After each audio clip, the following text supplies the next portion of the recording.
हर हर महादेव। हमारे चैनल पे आप सभी का स्वागत है। महादेव माता जय पार्वती श्री के साथ राम। होली खेलता है। मेरा कृष्ण कन्हैया राधा रानी के साथ होली खेलता है। शिव मंदिर में जाना है, चंद अपनी जिंदगी में उतार कर रखो। शंकर भगवान को घी का दिया भी लगाओ तो होते हैं एक लोटा पानी शिव जी को चढ़ाने से 3 दोष। पहला, पीने के बाद जल चढ़ाना या जल चढ़ाकर बिलपत्र चढ़ाना। का नाम क्या है? कथा वालों ने भी होली में लकड़ी नहीं जलाई जाती, मोटे मोटे ढूंढ जलाए जाते हैं क्योंकि उसका नाम ढूंढा है। बुआ थी, उसने दुनिया के लोगों ने कहानी गलत गढ़ दी, पूरी कहानी गलत बताई। अगर दुनिया के लोग सही कहानी बताते तो भतीजा और बुआ का संबंध खराब नहीं होता। कहानी गलत थी ना। लोगों ने कहा, हिरण्यकशिपु ने अपनी बहन से कहा, बहन तू अपने भतीजे को गोदी में रखकर बैठ जा और चादर ओढ़कर बैठ जाना, तू बच जाएगी, तेरा भतीजा जल जाएगा। तो बुआ भतीजे को जलाने के लिए गोदी में लेकर बैठी। बोलो सही है कि गलत है? लोगों ने कहानी गलत बताई। होली का लोगों ने कहा उसने अपने भतीजे को जलाया। पहले तो होलिका का नाम तो निकालो कि होलिका का नाम क्या है। कथा वालों ने कह दिया हिरण्यकशिपु की बहन थी होलिका, वो अपने भतीजी प्रहलाद को गोदी में लेकर बैठ गई। वो प्रहलाद को हाथी के पांव के नीचे डाला, खोलते तेल में डाला, अग्नि में डाला, इसमें डाला, उसमें डाला, नहीं मरा। आखिरी में अपनी बहन से कहा होलिका तो अपने भतीजे को गोदी में लेकर बैठ जा। पहले उस होलिका का असली नाम तो लाओ जिस होलिका का नाम विष्णु पुराण में ढूंढा लिखा है। क्या नाम लिखा है? ढूंढा। होलिका का असली नाम लिखा है विष्णु पुराण में ढूंढा। इसलिए आज भी होली में लकड़ी नहीं जलाई जाती, मोटे मोटे ढूंढ जलाए जाते हैं क्योंकि उसका नाम ढूंढा है। और ढूंढा बैठी अग्नि में, भतीजे को गोदी में लेकर बैठ गई। उसके पास में एक ब्रह्मा जी की चादर थी जिसको ओढ़ कर बैठ जाती थी तो आगी में जल नहीं सकती थी। ढूंढा ने देखा चारों तरफ से आगी लग गई, मेरा भतीजा जल जाएगा। तो बुआ को लगा मेरा भतीजा जल जाएगा। बुआ वो होती है जो दुआ देती है, बुआ कभी बद्दुआ नहीं देती है। और ढूंढा ने अपनी चादर को उतारा, आगी चारों तरफ से लग गई। बुआ को लगा मेरा भतीजा जल जाएगा तो अपनी चादर उतार कर अपने भतीजे पे डाल दी और बुआ खुद जल गई पर अपने भतीजे को नहीं जलने दिया। ये कथा है, पर लोगों ने उसको पूरी पलट दिया, पूरा पलट दिया। बुआ कब जलाई अपने भतीजे को? आप में से इतनी सारी बुआ बैठी हैं, कभी अपने भतीजे को अपशब्द कहा? कभी अपने भतीजे को श्राप दिया? कभी अपने भतीजे को बद्दुआ दी? नहीं। जब भी बोलती हो मेरा भतीजा खूब फले फूले, भगवान कृपा करे, मेरे भाई जैसा नाम कमाए, मेरा भैया कितना नाम कमाता वैसा मेरा भतीजा नाम कमाए, तो भतीजे को चाहिए जब बुआ घर में आए तो अपने मम्मी पापा से कहना, पापा मम्मी 2 साड़ी देना क्योंकि अब मेरी नौकरी लग गई है, मैं कमाने लगा हूं, मैं कमा रहा हूं, इसलिए मम्मी एक काम करना, 1 साड़ी पापा देंगे अपनी बहन को और 1 मैं दूंगा अपनी बुआ को। तो मम्मी कहेगी तू अपनी बहन को देना, बुआ को क्यों दे रहा है? तो कह देना अगर आज मैं दूंगा तो उसके भी भतीजे उसको देंगे। ये हमारे यहां क्रम चालू होना चाहिए।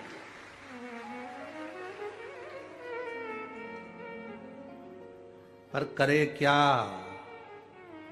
4 भाई 1 साड़ी बहन को जब देते हैं पैक करके, पूरी पैकिंग,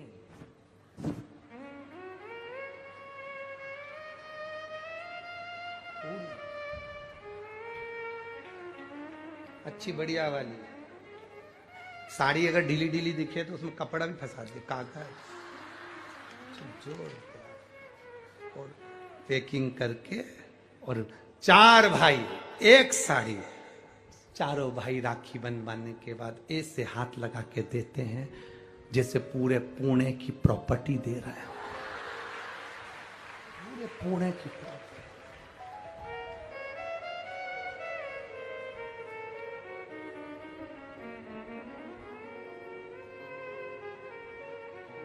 अब किसी ने पूछा कि क्यों रे चारों भाइयों ने मिलके 1 साड़ी दी? अभी हम एक ही तो घर में रहते हैं, सब एक हैं। तो एक काम करा करो, एक थाली खाने की लगाओ, एक भाई खाना खाए, बाकी के सब टच करके बैठ जाओ। एक ही जगह तो रह रहे हो, एक ही थाली में काम। तुम्हारे टच करने से 4 भाई का एक साड़ी में हिस्सा हो गया, तो तुम्हारा समोसा तुम खाओ, बाकी के 3 भाई टच करके बैठे, पेट नहीं भरा है। अपने को क्या करना, अपन तो अपनी साड़ी ओढ़ो दादा, अब करो क्या उसको, चित्त क्या, विचार करिए जरा, या भरोसा अपने भतीजा कहे नहीं देव, बहन बेटी को देने से कभी घटता नहीं है, कभी नहीं घटेगा, जिंदगी भर नहीं घटेगा। क्या घट रहा है? शिव को दिया कभी नहीं घटता, संत को दिया कभी नहीं घटता, और बहन बेटी को।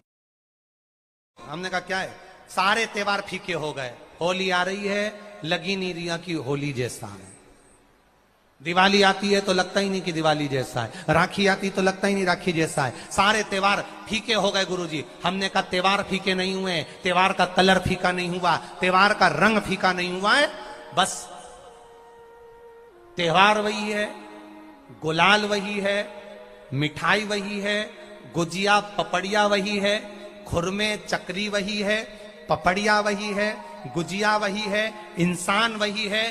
बस बाजार में से जो रौनक समाप्त नहीं हुई है, रौनक आपके भीतर की समाप्त हो गई। आपके भीतर इतनी ईर्ष्या भराती गई, इतनी ईर्ष्या भराती गई, इतनी ईर्ष्या भराती गई कि वो ईर्ष्या के कारण, उस अहंकार के कारण, उस अहम के कारण तुम एक दूसरे से मिलना पसंद नहीं कर पाते। पहले के लोग कहते थे हमारे यहाँ जब होली होती थी इतने लोग आते थे, मिलने जाते थे, गुलाल लेकर जाते थे। आजकल तो कोई दिखता नहीं है। कारण केवल इतना सा है, तुम्हारा अहंकार, तुम्हारा ईगो, तुम्हारा अभिमान तुम्हें अपने घर से बाहर नहीं निकालता। तुम घर से बाहर नहीं निकलते अपने अहंकार के कारण, अपनी काया के कारण, अपनी अभिमतता के कारण। आप दूसरे से मिलना पसंद नहीं करते। जरा सा कोई ने कलर लगाया तुम्हें क्रोध आ गया, जरा सा किसी ने गुलाल लगाया तुम्हें गुस्सा आ गया, जरा सा कोई आया भाभी जी भैया जी करके गुलाल लगा गया, तुम न न न न न न न न न न,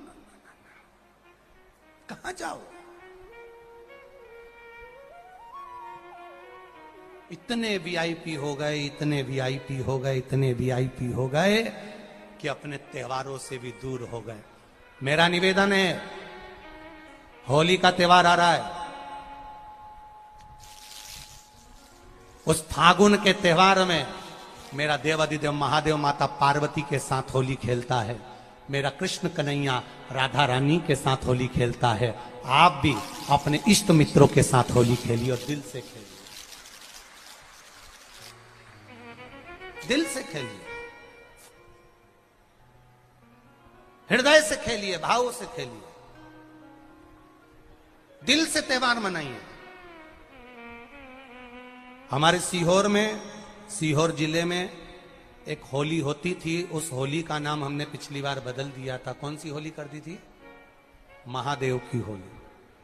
पिछली बार हमारे सीहोर जिले में हमेशा होती आई थी वो होली, थोड़ा उसका नाम हमने चेंज कर दिया था, तो उसको महादेव की होली कर दिया था। मेरे सीहोर जिले के रहने वाले सभी रहवासियों से, जिले भर के निवासियों से निवेदन करना चाहूंगा, वो पुरानी होली को बंद कर महादेव की होली नाम दिया गया है। शिव मंदिर में जाना है, चंदन का जल शिव जी को 1 लोटा चढ़ाना। एक बात अपनी जिंदगी में उतार कर रखो, शंकर भगवान को घी का दिया भी लगाओ तो तुम्हारे घर में जो असली घी हो, थोड़ा सा भले 1 पत्ती लगाओ, भले इतनी सी बत्ती जलाओ, पर असली घी की जलाओ। शिव जी को अगर चंदन भी लगा रहे हो तो असली लगाओ। शंकर भगवान को चावल भी चढ़ा रहे हो तो असली चढ़ाओ। शंकर भगवान को अगर अष्टगंध भी चढ़ा रहे हो तो असली चढ़ाओ। केमिकल का कोई चीज मेरे महादेव को मत चढ़ाओ जिससे भगवान शिव की मूर्ति नष्ट हो। ऐसी कोई चीज मेरे महादेव को ना चढ़ाओ। अगर शंकर भगवान के साथ आप होली खेल रहे हो तो चंदन का पानी शंकर भगवान को चढ़ाइए, अष्टगंध का जल भगवान शिव को चढ़ाइए।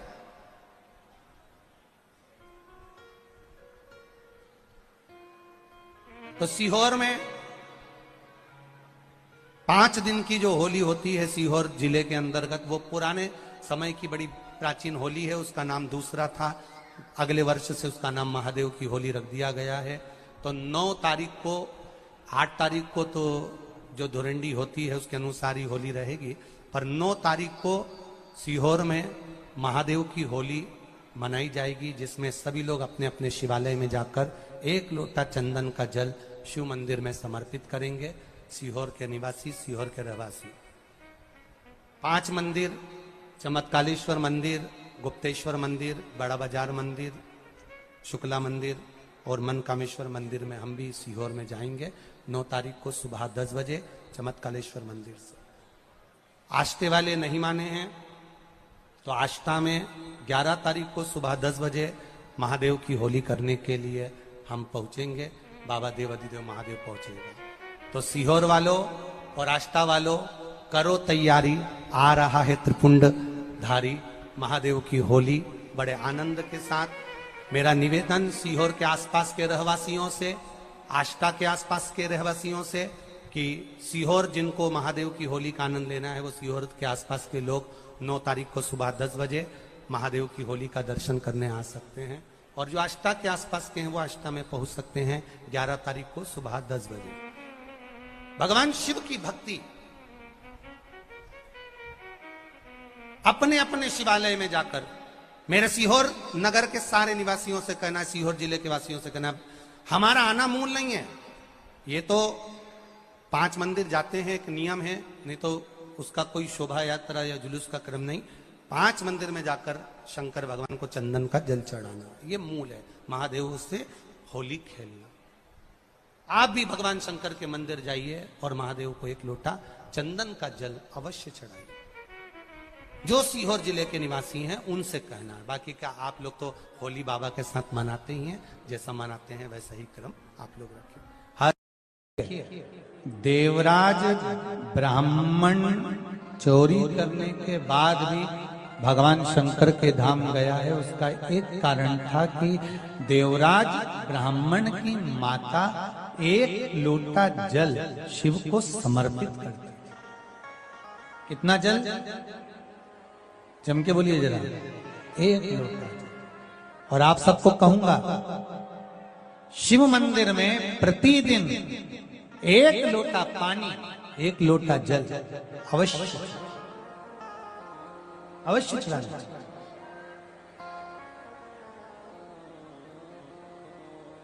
1 लोटा पानी भगवान शंकर को अवश्य चढ़ाना। क्या होता है? 3 दोष समाप्त होते हैं 1 लोटा पानी शिव जी को चढ़ाने से। 3 दोष। पहला पितृदोष, दूसरा वास्तु दोष और तीसरा कालसर्प दोष। जब हम घर में से जल लेकर जाते हैं तो हमारे घर का पानी जब जाता है तो घर का जो वास्तु केंद्र होता है वो रसोई घर होता है। रसोई घर में से जल ले जाकर शिव जी को चढ़ाते हैं तो उससे वास्तु दोष समाप्त होता है। दूसरे नंबर पर है पितृदोष। घर का जो मटका होता है, परिंडा होता है, हंडा होता है, वो पितरों का स्थान होता है।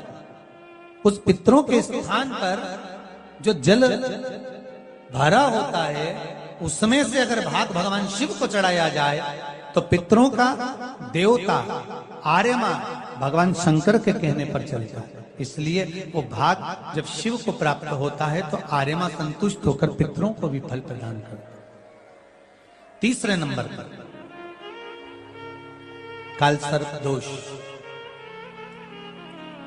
भगवान शंकर को 1 लोटा पानी अगर चढ़ा रहे हो, भगवान शिव पर 1 लोटा पात्र जल का अगर चढ़ा रहे हो तो आपका कालसर्प दोष समाप्त। कालसर्प दोष होता कैसे? शंकर भगवान का चढ़ा हुआ जल तुलसी जी में चढ़ाने से पत्रिका में कालसर्प दोष हो जाता है। जैसे माँ जो होती है ना, घर की जो माँ होती है, अगर गर्भ में बच्चा है, गर्भ में संतान है, और वो शिव जी पर अगर एक लोटा पानी, जैसे शंकर जी पर जल चढ़ाया, थाली में सारे भगवान को निला लिया, गणेश जी, देवी जी, शंकर जी, सारे देवताओं को एक ही थाली में रखकर स्नान कराकर वो शंकर का चढ़ा हुआ जल जब चढ़ाया जाता है, तुलसी जी में ले जाकर लोग डाल देते हैं, उससे जो बच्चा जन्म लेता है उस बच्चे की पत्रिका में काल दोष आ जाता है।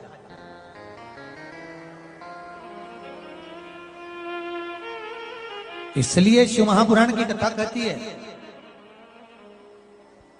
सारे देवताओं को भले एक ही थाली में स्नान करा लो, एक ही पात्र में स्नान करा लो, पर देवाधिदेव महादेव को एक छोटे से पात्र में अलग से स्नान करा लेना चाहिए, अलग से।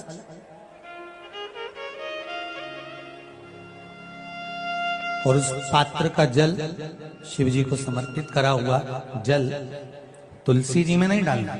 तुम्हारे घर में जो पौधा हो आप उसको उसमें समर्पित कर दो। जैसे बेलपत्री चढ़ाने के बाद जल चढ़ाना या जल चढ़ाकर बेलपत्र चढ़ाना। एक पत्र है, बड़ा सुंदर है, छोटा सा भाव, प्रश्न अच्छा है, आप सबके हित का।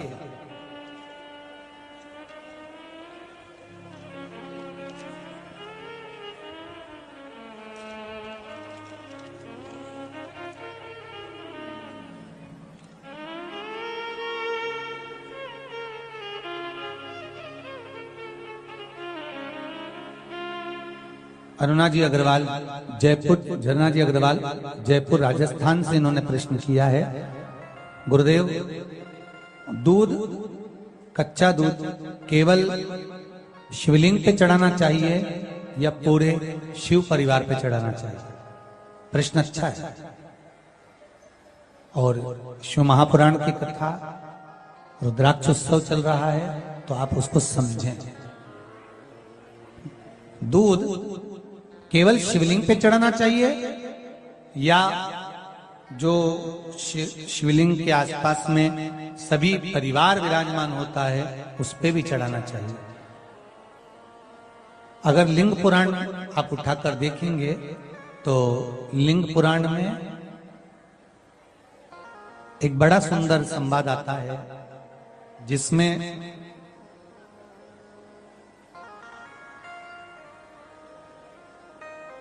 पीले कलर के शिवलिंग का वर्णन है। सफेद, लाल, पीला और काला, ये शिवलिंग का आपको पहले वर्णन करा है। ब्राह्मण सफेद मट्टी का शिवलिंग बनाता है, वैश्य पीली मट्टी का शिवलिंग बनाता है, क्षत्रिय लाल मट्टी का शिवलिंग का निर्माण करता है, शूद्र काली मट्टी का शिवलिंग का निर्माण करता है। काली मिट्टी के शिवलिंग का निर्माण करता है। ये जो वर्णन किया गया है कि उसमें लिंग पुराण के अंतर्गत एक पीले शिवलिंग का वर्णन आता है कि पीला जो शिवलिंग होता है उस शिवलिंग का भाव कितना सुंदर बताया गया है। उसमें व्याख्यान वर्णन में आप अगर पढ़ेंगे देखेंगे लिंग पुराण के अंतर्गत तो उसमें आता है कि दूध जब आप देव अधिदेव महादेव के शिवलिंग पर समर्पित करते हो तो शिव महापुराण की कथा कहती है, लिंग पुराण कथा कहती है, नर्मदा पुराण, स्कंद पुराण, पद्म पुराण, अग्नि पुराण, सारी पुराणे वर्णन करती है, वराह पुराण, ब्रह्मवेत्ता पुराण, ये जितनी पुराणे सब वर्णन करती है कि जब शिवलिंग पर हम दूध चढ़ाते हैं तो केवल शंकर भगवान के शिवलिंग पर दूध चढ़ा देने से संपूर्ण परिवार पर दूध चढ़ जाता है। अलग से हमें कहीं चढ़ाने की जरूरत नहीं, अलग से हमें कहीं दूध ले जाकर चढ़ाने की जरूरत नहीं कि हमें गणेश जी को अलग से चढ़ाना पड़ेगा, देवी जी को अलग से चढ़ाना पड़ेगा, कार्तिकेय जी को अलग से चढ़ाना पड़ेगा या नंदी को अलग से चढ़ाना पड़ेगा। तो जो प्रश्न करा है झरना जी अग्रवाल जी ने, जयपुर राजस्थान से हैं, सुंदर प्रश्न करा है। और ये आपको ज्ञात होना चाहिए कि शंकर भगवान पर चढ़ाया गया थोड़ा सा भी दूध जल जो हम भगवान शिव को समर्पित कर रहे हैं वो केवल शिव के लिए नहीं रहता, केवल भगवान शंकर के लिए नहीं है, वो स्वयं 33 कोटि देवताओं को समर्पित हो जाए, स्वयं 33 कोटि देवताओं को पहुंच जाए।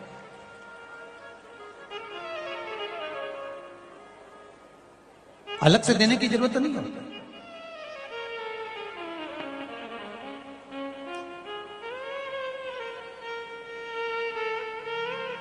महाराज, एक लोटा पानी,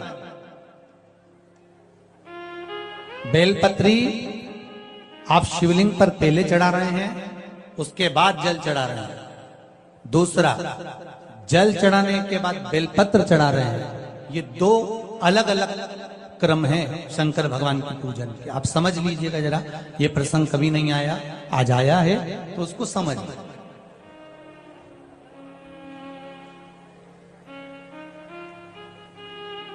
पहले बेलपत्र, उसके बाद में जल जो चढ़ाया जाता है, ये रोग मुक्ति के लिए चढ़ाया जाता है। काय के लिए चढ़ाते हैं अपन? रोग के निवारण के लिए, रोग मुक्ति के लिए। जैसे कोरोना महामारी के अंतर्गत अपन सबने स्मरण किया ऑनलाइन शिव महापुराण में कि एक वर्णन किया था कि अगर ज्यादा स्वास्थ्य गड़बड़ हो रहा है तो एक लोटा दूध था और एक लोटा पानी बेलपत्र रखकर फिर चढ़ाने का उस समय पर वर्णन किया था। आप लोगों ने, कई लोगों ने उसको किया भी और उसका लाभ आपको मिला। उसी तरह आप शिव मंदिर में जाकर दर्शन करेंगे तो दो चीजें अपने को दर्शन करने को मिलेगी। एक भक्त आता है शंकर जी के मंदिर में, लोग भाव से पहुंचते हैं तो पहले वो क्या करते हैं, पहले बेलपत्री चढ़ा देते हैं, फिर जल चढ़ा देते हैं। और एक भक्त जो शिव मंदिर में पहुंचता है पहले जल चढ़ाता है फिर बेलपत्र चढ़ाता है। दोनों का अलग अलग क्रम है, दोनों का अलग अलग भाव वर्णन है। पहला, अगर बेलपत्र चढ़ाया है और उसके बाद अगर आप शंकर भगवान पे जल चढ़ा रहे हो तो ये रोग मुक्ति के लिए होता है। जैसे बड़े रोग किसी को हो जाए, रोग किसी को घेर ले, तो वो बेलपत्री चढ़ाने के बाद फिर जल चढ़ाएगा तो उसको रोग थम जाएगा और फिर वो रोग आगे नहीं बढ़ेगा। श्री शिवाय नमस्तुभ्यम। स्वागत है आप सभी का आपके अपने चैनल में। यदि यह वीडियो अच्छी लगी तो वीडियो को लाइक करें, चैनल को सब्सक्राइब करें ताकि ऐसी अच्छी वीडियोस आप तक आती रहे। बगल में घंटी जैसे बेल आइकन बटन को प्रेस करना ना भूले। कमेंट बॉक्स में हर हर महादेव या श्री शिवाय नमस्तुभ्यम अवश्य लिखे। धन्यवाद।